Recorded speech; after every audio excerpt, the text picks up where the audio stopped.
Shalom, shalom, shalom. First and foremost, I do give all honor and all praises to Yahweh, Bahashem, Yahweh Shai, Bahashem, Bikah HaKwadash.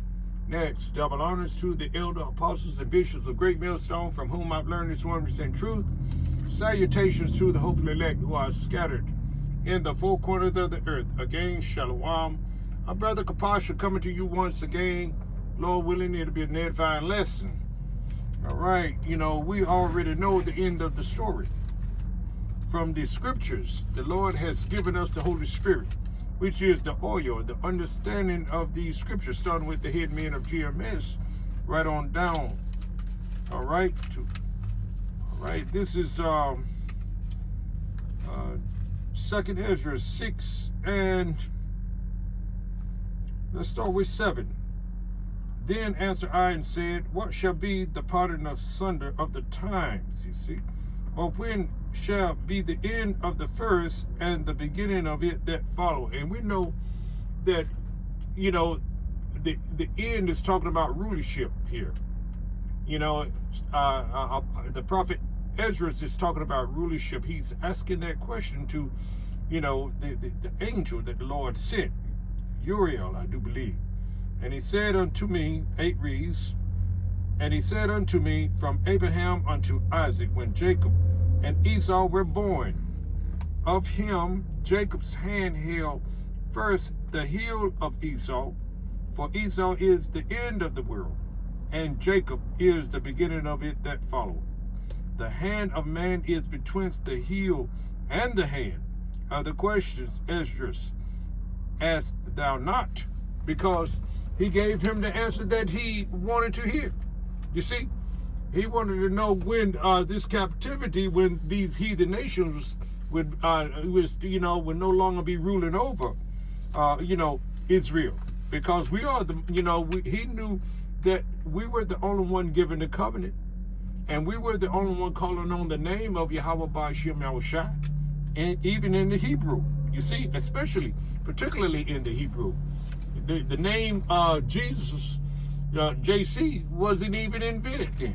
All right, now let's go here, and it reads here, and let's go to chapter 4, 2nd Ezra chapter 4. Let's start with all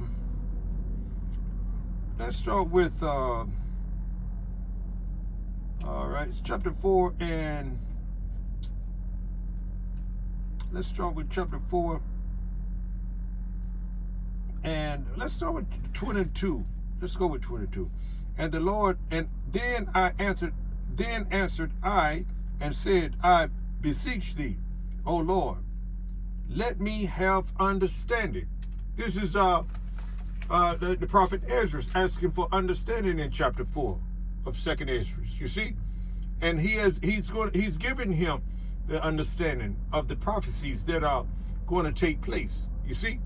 As we understand, as the Lord has given, the elect men in this time, in these modern times that we're living in now, the proper understanding. You see, we know the end of the times. You see, we measure, we're measuring the times as that is written in 2nd Ezra, the 9th chapter. And we see all the signs, the tokens that the Lord has given us to let us know that the end is near. You see? So therefore, we run out on the highways and the hedges. You see, we know that the iniquity have been sown. You see, sin upon sin has been sown, and we know that the time of judgment is right here at hand. You see, we seeing the Lord visiting His visitation back to this earth. You see, we reading about all the earthquakes. The uproars of the people. We're seeing all of these things. You see, as he has shown the prophet Ezra in his time, and he's back today. You see, more likely he's back today because there is such thing as reincarnation. You see, and it reads here. It says, then this is going back to 2nd Ezra, the 4th chapter, and the 22nd verse, 22.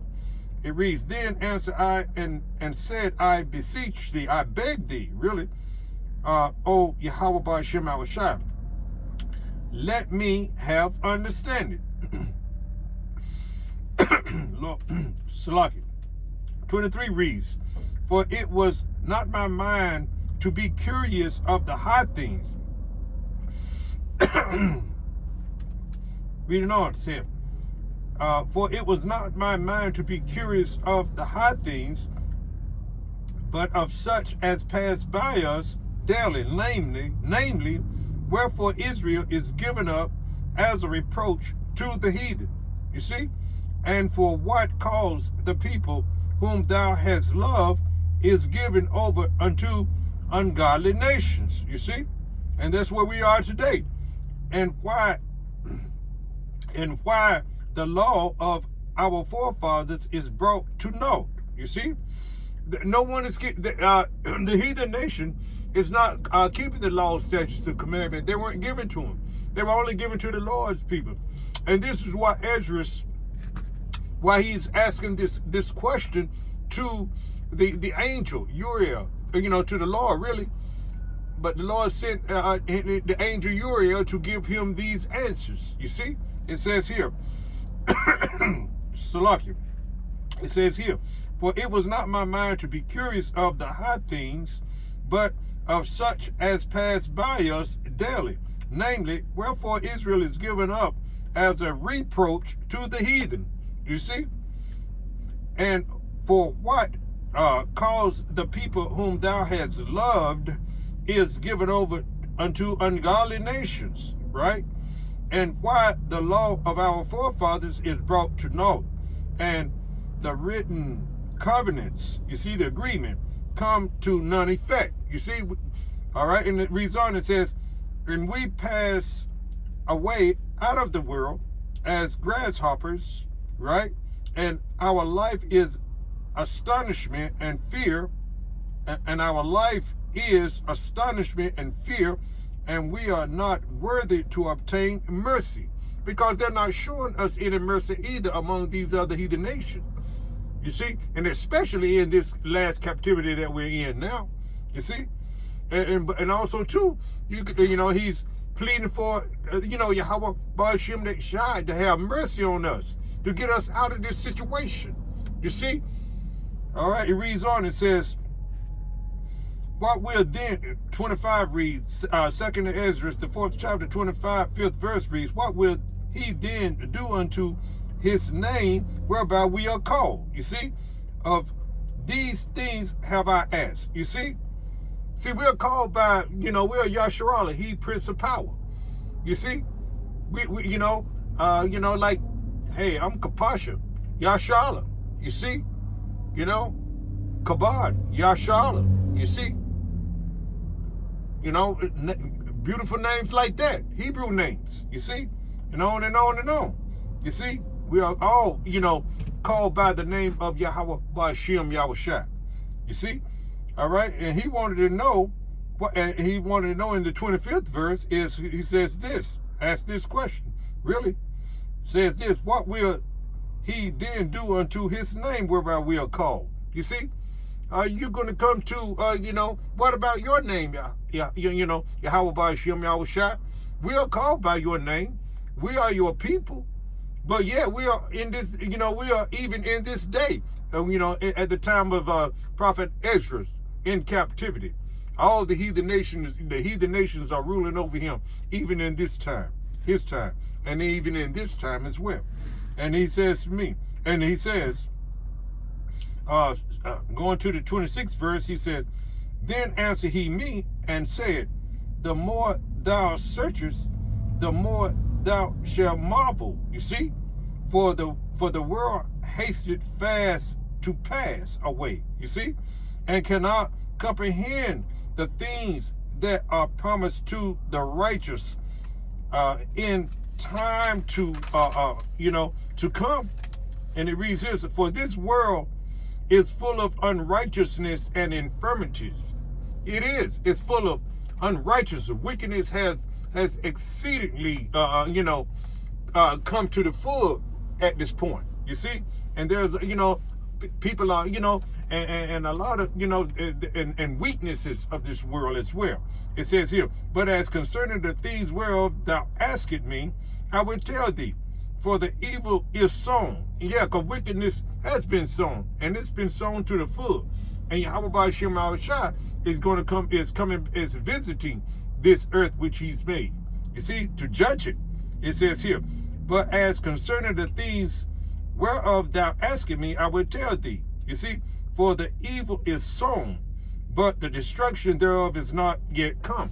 He hasn't fully judged, the destruction that's coming. He hasn't, but it's going to come. We can bank on that. And that's what the elect men truly believe.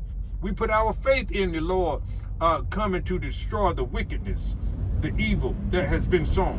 And it reads on, it says, let me go back to the 29th verse. The 28th verse, it says, but as concerning the things whereof thou askest me, I will tell thee, for the evil is sown, but the destruction thereof is not yet come.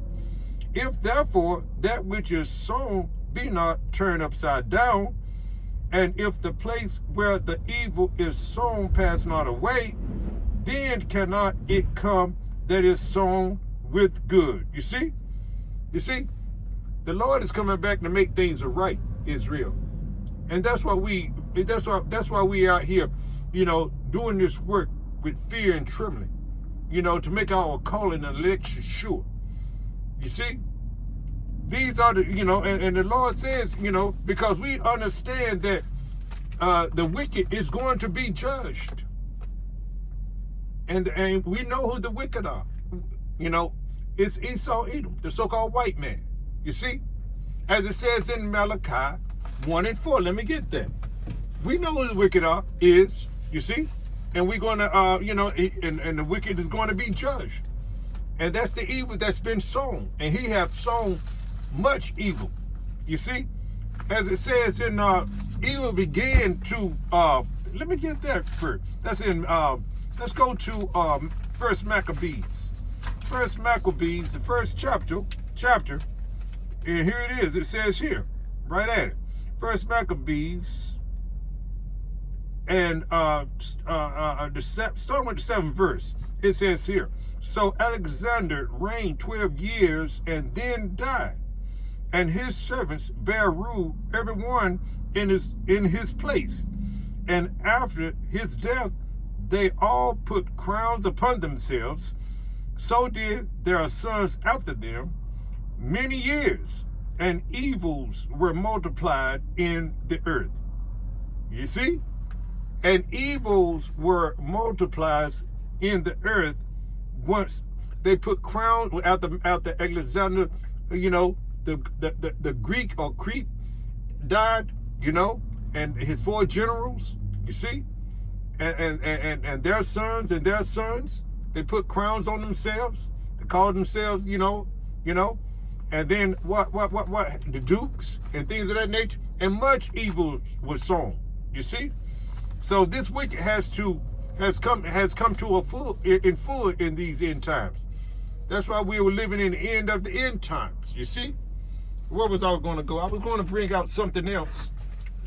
Lost my train of thought for a minute. I was going to bring out something else. Malachi. I was going to Malachi. And we're going to show you who the wicked is. You see? And that's Esau, Edom. We already know. You see?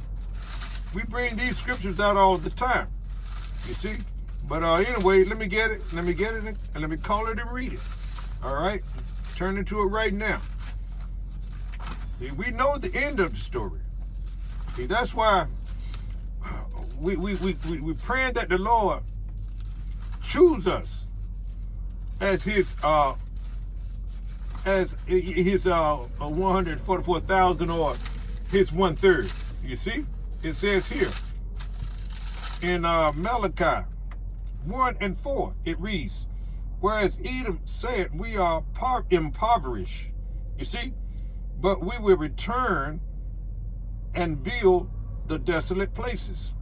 Thus saith the Lord of hosts, they shall build, but I will throw down. And they shall call them the border of wickedness, and the people against whom the Lord hath indignation forever, his righteous anger forever. He's going to utterly destroy Esau, Edom. You see? So going back to 2nd Ezra, the 6th chapter. Let me go there. I'm gonna read it. 2nd Ezra 6th chapter.